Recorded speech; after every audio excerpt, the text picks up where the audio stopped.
Greetings, it is I, Amazing K, and welcome back to Celebrate Every Day with Amazing K. Today is Monday, June 12th, and it is National World Day Against Child Labor Day. Yay! It is also Peanut Butter Cookie Day. National Peanut Butter Cookie Day. Yay! It is also National Red Rose Day. Yay! And it is also National Loving Day. Yay! So let's start with National World Day Against Child Labor. Now, yesterday was Children's Day.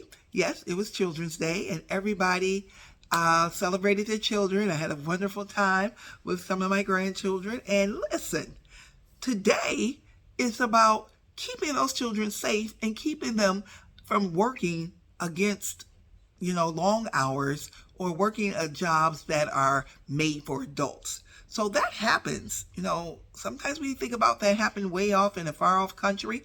That happens right here in America.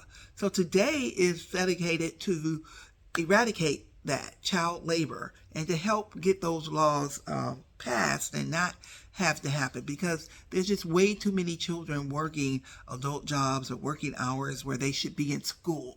So we're celebrating this day to help bring awareness to make that be eradicated. Okay? So let's talk about Peanut Butter Cookie Day. Yay! So it is National Peanut Butter Cookie Day, and I have to tell you, peanut butter cookies are one of my favorite cookies. I love peanut butter cookies. And I tell you that thank God for George Washington Carver, who came up with 105 ways to use peanuts. And thank goodness one of those ways was the peanut butter cookie. So I have a delicious peanut butter cookie right here that I made with my own hands. Isn't that delicious looking? Ooh. So listen, this is the easiest recipe for peanut butter cookies that I know. It is only 1 cup of sugar, 1 cup of peanut butter, and 1 egg.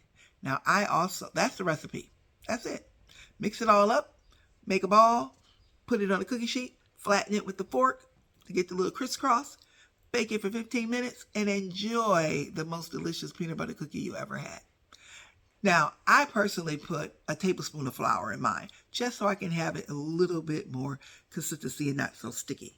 But this peanut butter cookie right here, I'm going to tell you, it is the bomb. Mmm.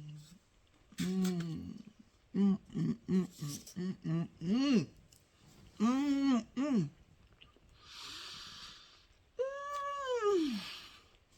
Make you some cookies today in honor of Peanut Butter Cookie Day.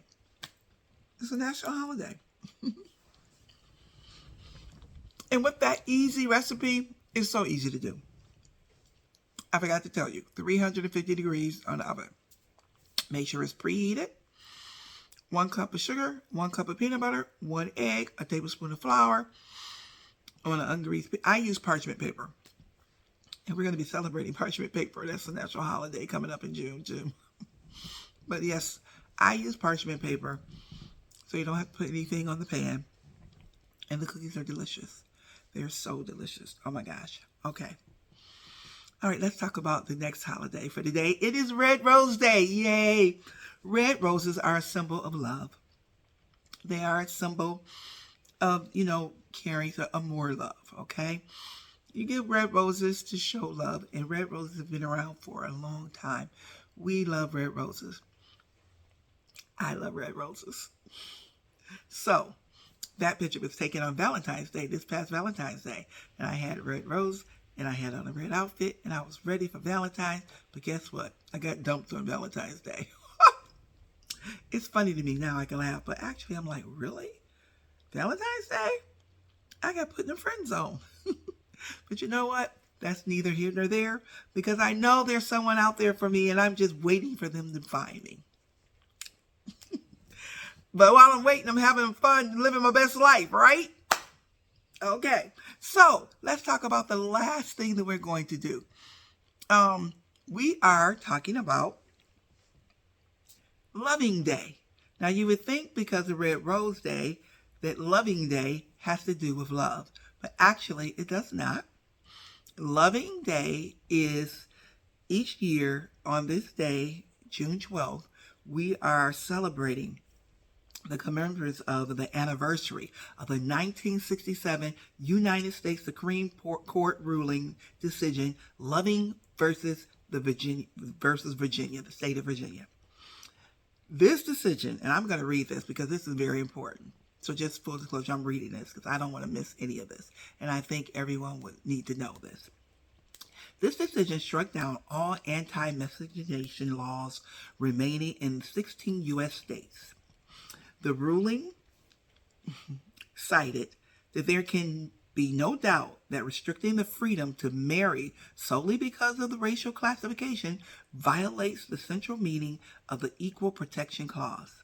In the United States, anti-miscegenation laws were U.S. state laws banning interracial marriage. There was laws that banned that.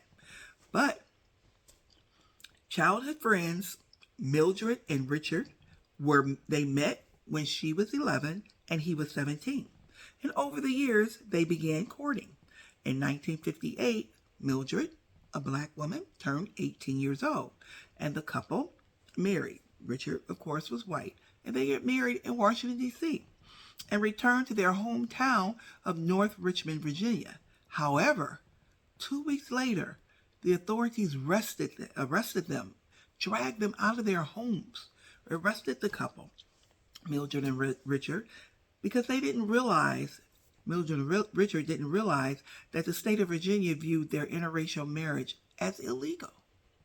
The Lovings pleaded guilty to avoid jail time, and they agreed to leave Virginia, their family, their homes, and they left Virginia.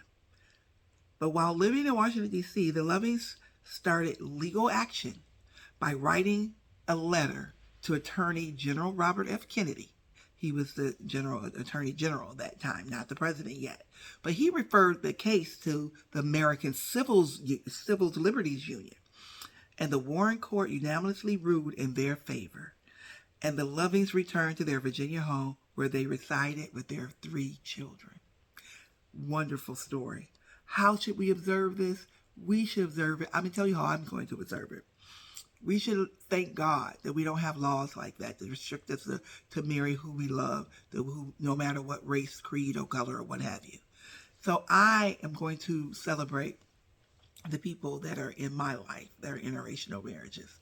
My son, Mr. and Mrs. Marlon and Christy Cox. My nephew, Mr. and Mrs. Lorenzo and Kristen Beal. My dear friends, my nephew, Mr. and Mrs. Alexander, Buddy and Jackie Alexander, and my dear BFF, you've met her on BFF Day, their son, my son too, been knowing him since he was a little boy. Yes, Mr. and Mrs. Lonnie and Sarah Perriman. These are some beautiful people with beautiful children, because part of that law said that their children were not considered to be legal. They were bastards. What an ugly law. But look at these beautiful couples and their beautiful children that they have. So we celebrate today. I celebrate you. I celebrate these people who love who they love.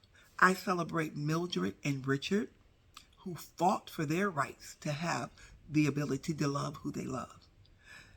There's a movie about it called Loving, which is their last name, and which is so good because they loved each other. I watched the movie, and I wanted to make sure that when I talked about it, I could talk about it from a sense of knowing. It's on Netflix. It came out in 2016. Joe Edgerton plays the Richard, and Ruth Negga plays the woman, the wife, Mildred. It's a great movie. That's another way how you can celebrate this day, and how the Constitution was overturned and they fought for their right to love. Thank you, Mildred and Richard Loving, for giving us the right to love who we want to love and to be able to do it legally. So, come back tomorrow because it is Tuesday, June 13th. We're going to talk about Random Acts of Light and Weed Your Garden Day.